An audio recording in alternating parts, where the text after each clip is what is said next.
Đớn đau trong anh giờ đã đổ rồi, đừng làm cho nỗi đau anh phải dài thêm. Chúc em bên ai được hạnh phúc. Okay, let's go.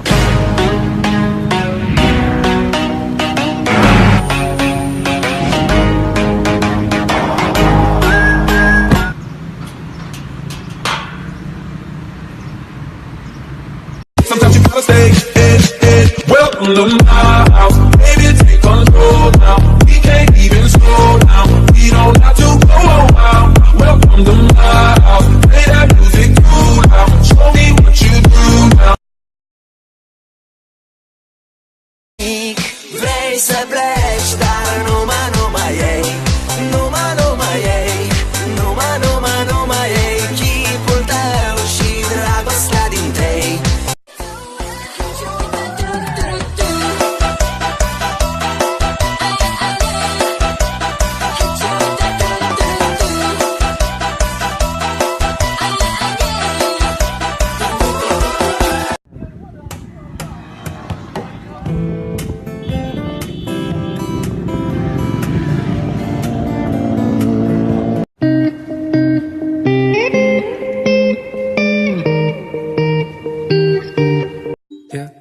Anh phải về trước khi trời nắng. Anh phải về, không mẹ anh lại mắng.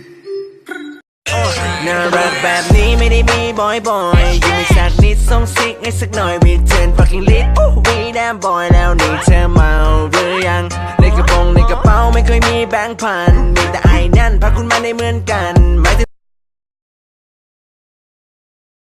You, yeah, girls like you love fun and yeah, me do what I want when I come through. I need a girl like you, yeah,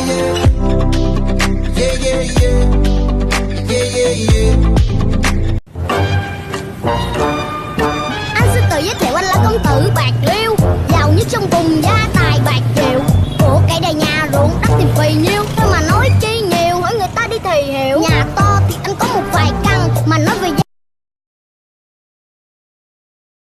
Đúng lúc gặp em này khác khi xưa, mới thêm bao ký ức ngọt ngào. Hoa rơi gió thổi lê ướt mi, cũng vì chẳng chịu chia lìa. Cuộc gặp xếp nát bởi nhân duyên. Hoa I can swear, I can joke. I see what's on my mind. If I drink, if I smoke, I keep up with the guys, and you see me holding up my middle finger to the world. 2019 rồi, không còn thời gian để rong chơi nữa. Phải thật sự cố gắng mới đổi lại được cuộc sống mà mình mong muốn. Nếu bản thân không được may mắn trong tình yêu, vậy thì đừng yêu nữa. Nỗ lực kiếm thật nhiều tiền, mỗi ngày trôi qua nhất định phải sống thật vui vẻ. Look at all these sparks flying, but I'm still indecisive. And she want me to wife it, but I know I shouldn't be doing this, but here we go again.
mơ cùng một giấc, thức giấc chung một giờ.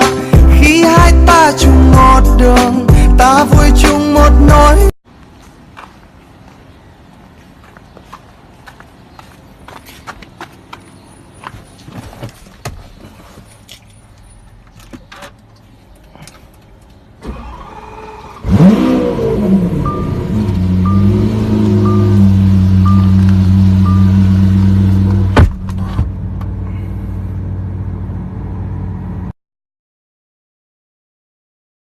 Phiên bản X105 thể trái giáp 2 test anh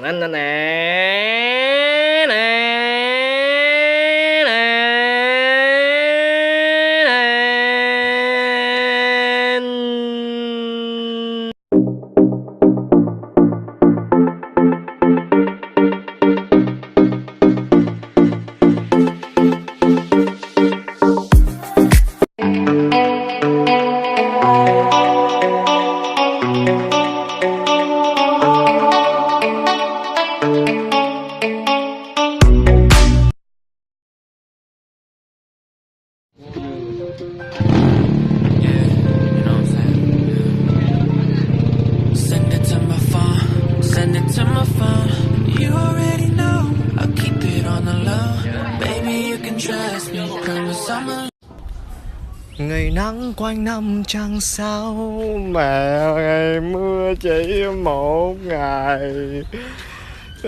Mưa một ngày mà nó gớm như là trời mới rửa hôm qua.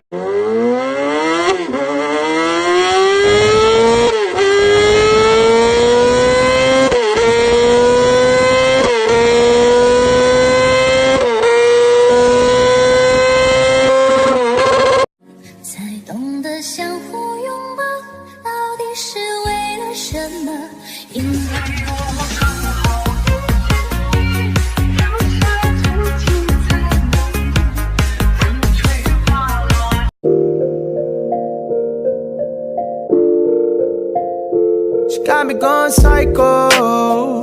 She got me going down, down, down. Got me living on a tightrope. She got me going down. Xách ba lô mà đi, nhìn thật xa để nói biết mỗi ban đường. Không ngờ ngày mai ta có cần ta bước qua dẫu cuộc đời này chẳng bao la, ngày mai sẽ tốt thôi mà.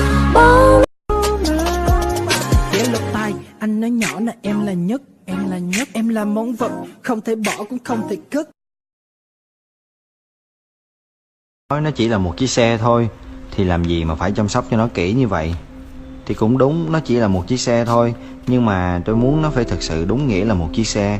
Nó phải mạnh, nó phải êm ái, và đặc biệt là những lúc tôi cần, nó sẽ chở tôi.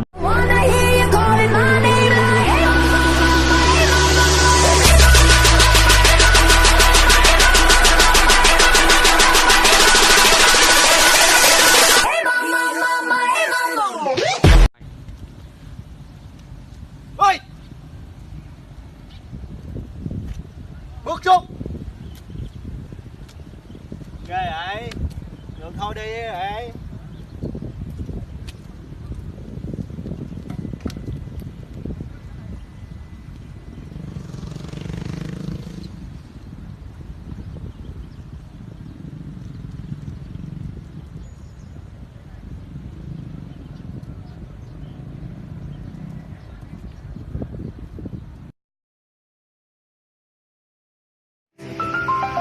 Con trai cưng của mẹ, thích ăn diện lấy le.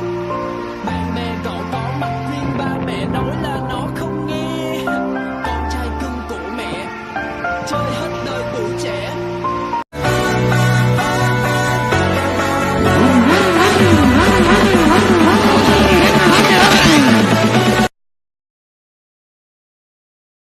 Ya cominciava canto pieza di la la la la la la la. Đau đầu bởi những lan man sẽ làm ta chi phối. Ước mơ càng rộng thì nghị lực càng đầy. Tập trung xây dựng những thứ ta đang có, tạo ra điều mới khác biệt.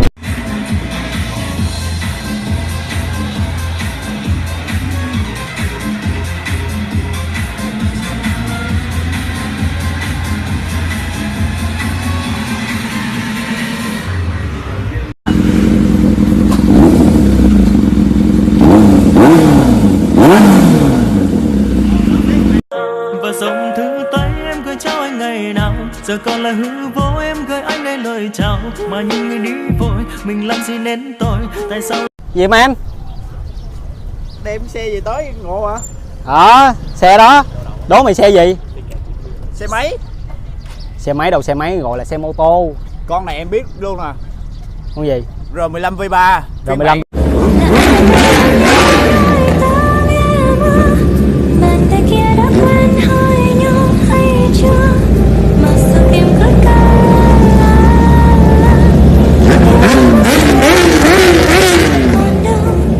hôm nay anh sẽ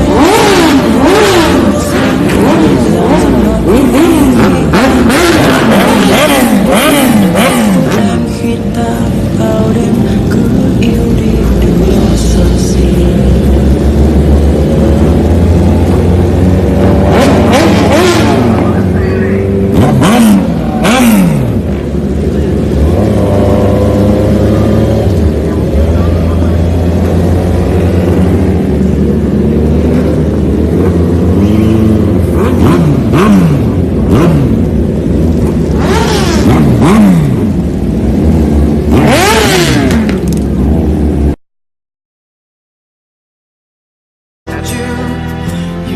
So beautiful in white, and from now to my very last breath, this day.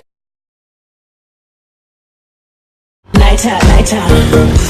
有天我睡醒，看到我的身边没有你，在我的右边是你曾经喜欢的玩具。可它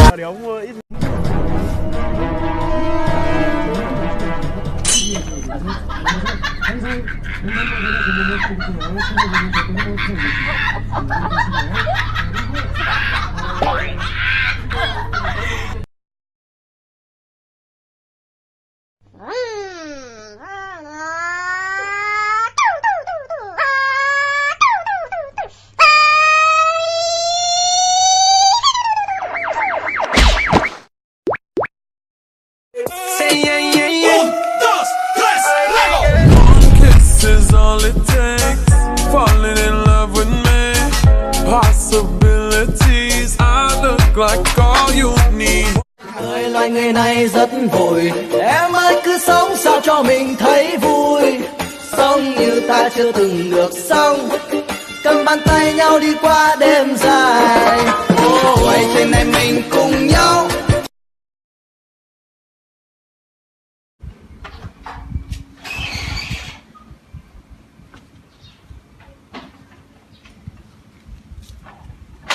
Đang làm gì vậy bạn? Đang đếm tiền mua quà mùng 8 tháng 3 này. Giàu đấy. I don't know about you, but I want a cocktail. Let's drink it. milkshake brings all the boys to the yard, and they're like, it's better than yours. Damn right, it's better than yours. I could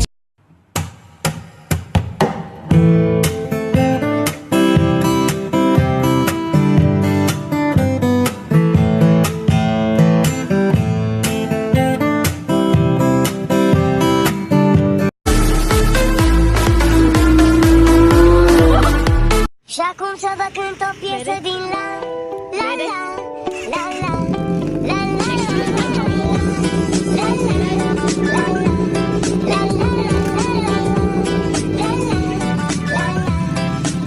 la Vốn không thích khoe khoang nhưng hãy nhìn thử xem tao đang có gì. Lamborghini, Ducati thành công thể hiện bằng giá trị. Mỗi ngày khi tao thức dậy luôn tìm mọi cách để mình được tốt hơn. Ta không thể sống hài lòng tất cả ác ý cứ thế mà ngắt ra. Hater thích núp như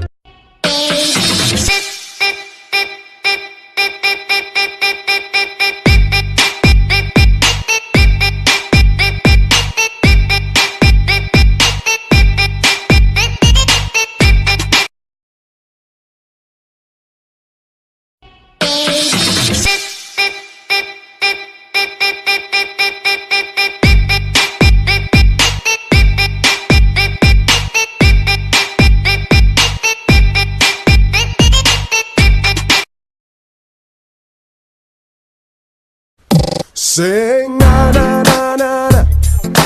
Na na na na. Sing na na na na na. Na na na na na. Oh na na na na na. Anh không thể biến mùa hạ thành đông, nhưng thì đẳng cấp chuyên ngành là phi công, nhưng mà đến bây giờ thì muốn em là minor. Thuộc đi để lại muôn lá vàng, em đi để lại hơn.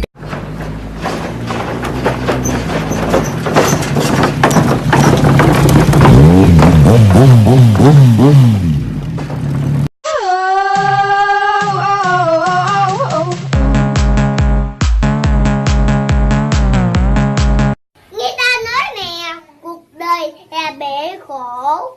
Khôn cũng chết, ngu cũng chết, đẹp cũng chết, xấu cũng chết, trước sau gì cũng chết.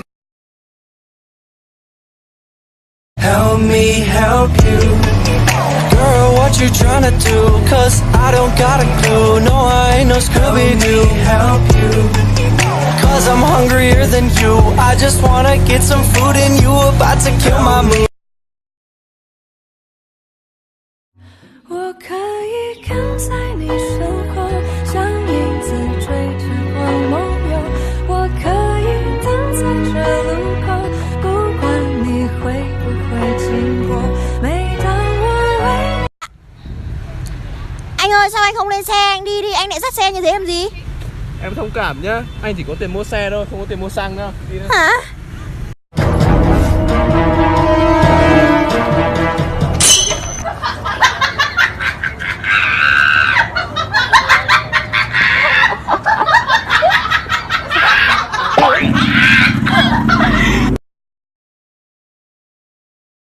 I got zero motivation, but I'm trying not to show it, show it, show it, show it.